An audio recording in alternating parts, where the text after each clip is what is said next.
listening to an audio article by the Common Constitution.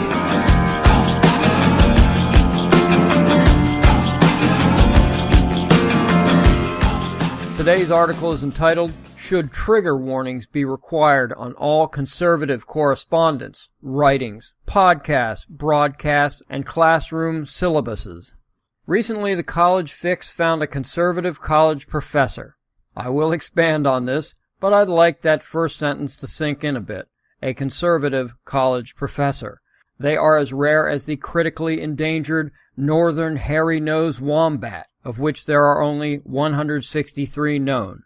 Now that I think about it, there may be more northern hairy-nosed wombats. But the College Fix found one. His name is Professor Duke Pesta. He's an English professor at the University of Wisconsin, Oshkosh. And how about that name, Duke? He has to be a conservative.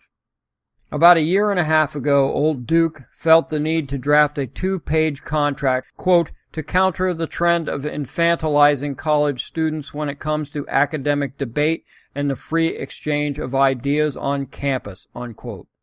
His class involves the study of literature from days gone by, and as such may contain content that today's students may find offensive. But instead of redaction or watering down the material to make it more palatable, he requires each prospective student to sign the contract. Thus far, every student has complied. If everyone does not, quote, they will have to meet with me sometime during the first week of classes to discuss the contract and make sure we're on the same page, unquote. Just 2 examples are as followed. Quote, please drop the class immediately if you are triggered by free speech, the free exchange of ideas, or people who express and defend ideas or opinions that differ from your own, unquote.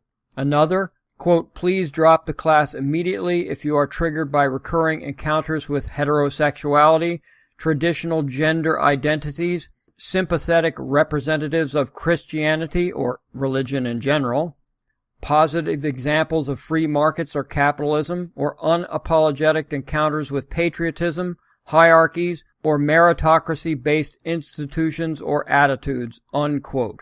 It is brilliant and spot on. Good for him for having the courage of his convictions. It's not very common in academia today, or frankly anywhere. He created the contract to avoid having to place trigger warnings on all the material he covers. For those unfamiliar with trigger warnings, I found its meaning on the University of Michigan website, Inclusive Teaching. Quote, content warnings are verbal or written notices that precede potentially sensitive content. These notices flag the contents of the material that follows so readers, listeners, or viewers can prepare themselves to adequately engage or, if necessary, disengage for their own well-being, unquote. So this got me thinking about the rest of us conservative commentators, writers, etc. Perhaps we should preface our work with trigger warnings lest we offend those more sensitive. So I came up with the following trigger warning suggestions that must be heeded by anyone reading this article or listening to the audio version. Of course, it's only applicable to Caucasian men, although it could be easily modified for you conservative babes. Ooh, sexist trigger warning. Warning, the following article is written and narrated by a white man. So this way the reader or listener knows going in that the article was written by, more than likely, a racist and thus should be avoided.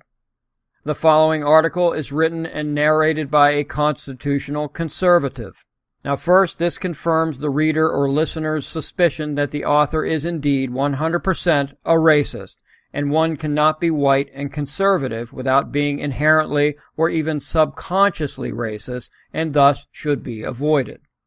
Second, it further alerts the reader or listener that the article is certain to contain offenses against women, the entire LGBTQ community, as well as extreme acrimony for all immigrants other than Western Europeans. Oh, and unyielding jingoism, and should be avoided.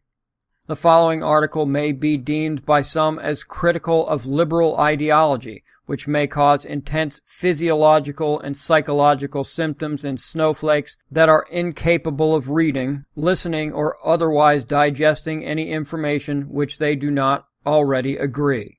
This, of course, is self-explanatory, but just further proof that they should avoid it. And if you've gotten this far, you are either a conservative or an unafraid free thinker. Thank you for listening.